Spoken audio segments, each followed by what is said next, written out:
very much the utility man's utility man. He can play everywhere. Yeah. He can play everywhere. So bolstering their pack options after a couple of retirements that they had earlier this season, and long-term injuries as well, but particularly Scruton having to retire, Jewett as well, not been fit. So then, something that appears to be coming on vogue in Super League now is that finally Hull KR have done a swap loan with Salford, who are the keen purveyors of the swap loan. What they have done is they've sent Ryan Lannon back to Salford in a swap for Daniel Murray, who's gone into Hull KR. So another front row option for Hull KR and Daniel Murray. Ryan Lannon, more a back row, can play in the middle, but more a back row kind of middle forward. Both of them are 23, those two players.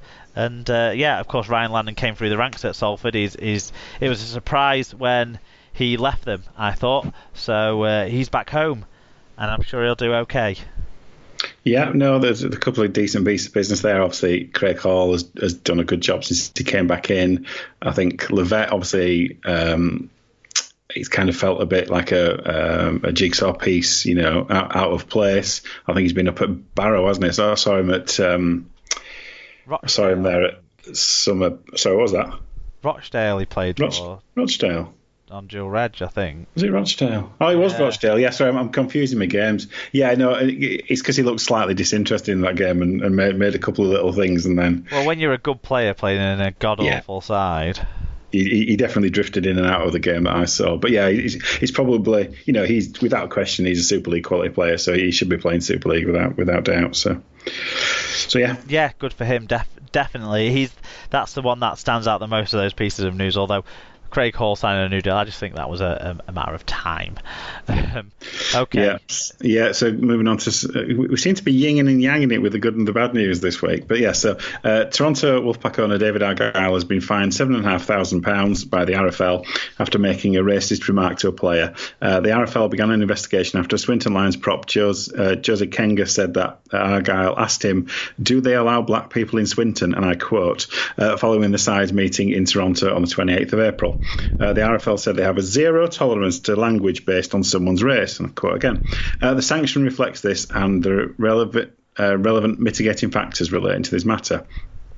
These include that Mr. Argyle admitted the charge, has apologised publicly to the Swinton player, and has made strong statements denouncing language and has stepped down from his roles as chairman and CEO. So what do you think about this one?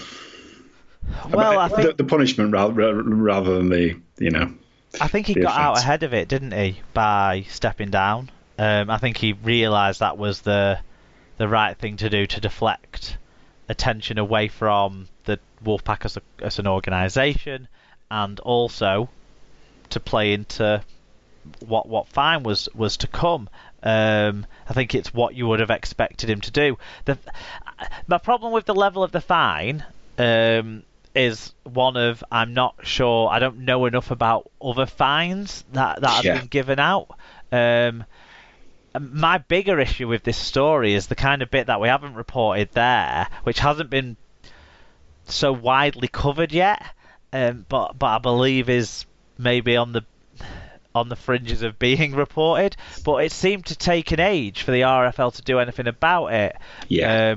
And Jose Kenga kind of had to take things into his own hands. Well, he did, didn't he? Yeah. That kind of forced maybe some of the social media backlash or what have you that was aimed at Toronto. Doesn't fucking take anything for people to aim stuff at Toronto. They don't have to do anything wrong to get stuff aimed at them. So when something wrong does come out of that club, be it one man being a stupid fucking idiot or a cultural problem or whatever. My issue is the RFL have known about this for some time. It was raised through the proper channels and they didn't do anything about it. Now, that's more disturbing for me. That's as disturbing for me, as the thing with what Argyle actually said, because I think Sarah and Tim covered this quite well last week. It's totally wrong what was said.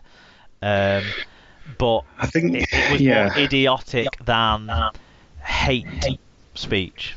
Yes, I mean, I would probably verge on that side as well. I think it's next to impossible to put a monetary value on any of these things, isn't it? Because, going back to the Tautai things, who says £1,200 is the right amount? Who can say? Should it be 12,000?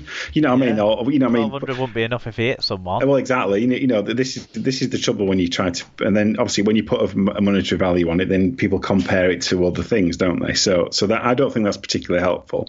One thing we don't know is what the internal machinations were at the RFL about, because sometimes the complaint can be received and then immediately you go into a kind of a reputational management type approach, which isn't right, but that is what organisations do. They tend to circle the wagons and try to explain, or try to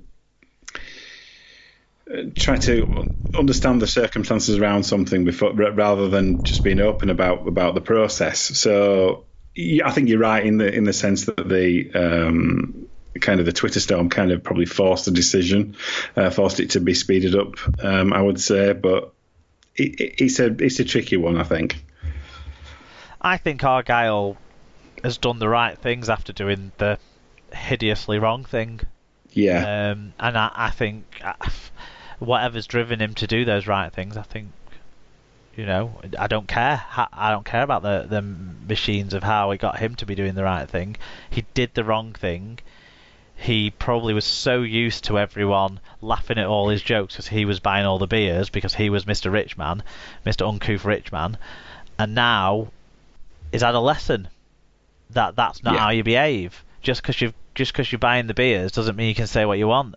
And I hope that transforms things for him. I hope it sheds a different light on the nature of conversation with people that you don't know. That it can be offensive. That's certainly what was said there. Definitely offended not just one group of people, but multiple groups of people. Yeah. And so, yeah, like I say, my 7,500, it seems like that's quite high. I think I've seen, most fines have some element of a suspended amount to them that you see. You'll see like Darryl Powell fined £500 for saying that referees aren't fit to referee even though they get a decision absolutely correct, and it's him that doesn't know the rules. But 250 of that will be suspended until next time he tells a referee that they did the wrong thing even though they did the right thing. And that's normally what you see, isn't it? Yeah. That's that sort of level, low level, £1,000 or below, half the fine suspended. That's normally what we're used to seeing. So it seems in that way that this is quite a high fine. I was actually, because of the Sean Long news, reading a long piece about Sean Long, and it referred back to his indiscretion back in, was it 2004? 2003, 2004, when him and Martin Gleeson bet on St Helens to lose to Bradford because they knew that St Helens were going to field an understrength side. Yes. I believe that they got fined £7,500 as well. Right. For that offence back then. Yeah, because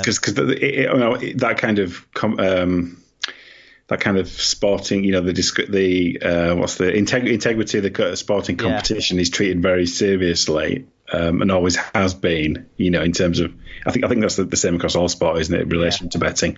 And obviously, whilst this is quite different, it's as you say, it's different, but it's similarly as serious in terms of the questioning of the integrity of the people involved. Yeah.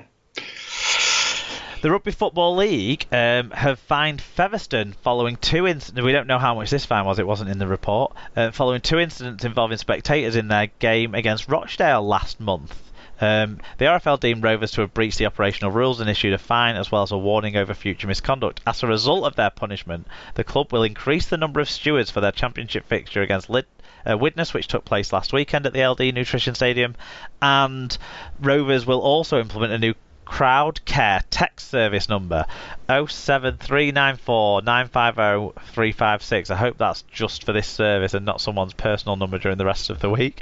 That will link directly to the head steward. Furthermore, stewards will be wearing body cams so the club can identify any person who persistently uses language not fit for rugby league.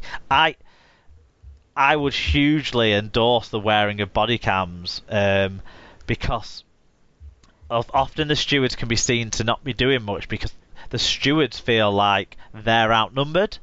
Yes. So like like a group of 4 or 5 drunk rugby league fans who might have thrown bottles of beer onto the pitch or something. One steward, even 2 or 3 stewards, are going to feel unnerved in that situation. The camera immediately changes that.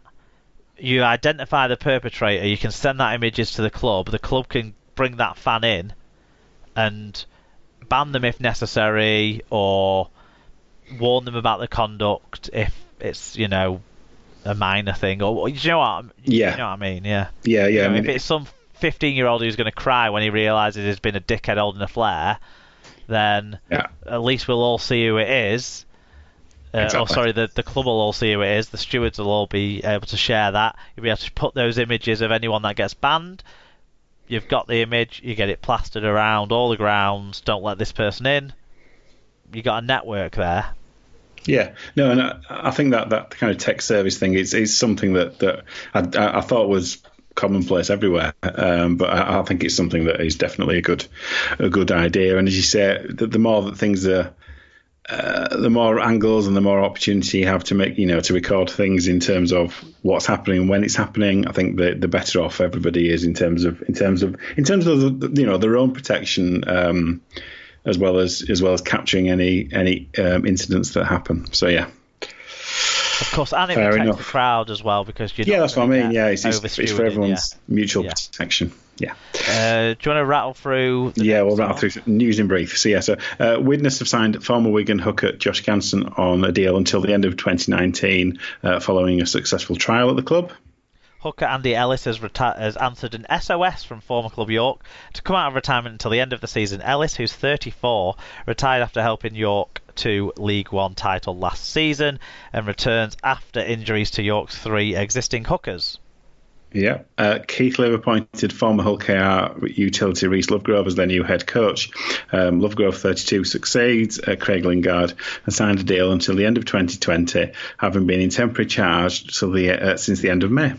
Craig Lingard gets sacked after losing 2 games out of 9. Rhys Lovegrove gets the job after winning no games out of 4. Fucking incredible, that club. Yeah. Newcastle Thunder have signed Australian halfback Nick Newman. Is it Newman? I thought it was Newlin. No. It is Newman. The 22-year-old joins Thunder on a deal until the end of the season from fellow League One club Coventry Bears. Newman, who came through the ranks at Sydney Roosters and Newcastle Knights, scored 4 tries and kicked 32 goals in 10 appearances for the Bears. Yes, he was crucial to the Bears' early season hot start. So he's gone now to Newcastle. And someone else who's at Newcastle, potentially, if he doesn't get banned, is Leeds young forward Muzzy Mustafa, who's joined Newcastle on a 1-month loan deal, but he could get banned for 3 to 5 games, which will mean no games at Newcastle. But they'll try and extend it if that happens, because they're keen to have him on board, because he is a promising, powerful young prop. Indeed. And the Rugby World Cup 2021 have confirmed that Chris Brindley MBE will replace Brian Barwick and his little black book as the tournament's chairman. Businessman Brindley has been a member of the Rugby League 2021 board since 2018. He's occupied senior roles with the likes of NatWest, British Gas and Metrobank, as well as a number of non-exec roles across the sports industry, including the RFL, Ned at the non-executive director, Manchester Football Association, switched to player, business mentor at the Premier League Elite Academy, manager programme, and chair of the Sporting House Group. Blimey, he's got a long CV. He has, and the flushing Barwick out of Rugby League continues as well, which is something to be celebrated. Indeed. The flush that we all like to pull, I think, that one.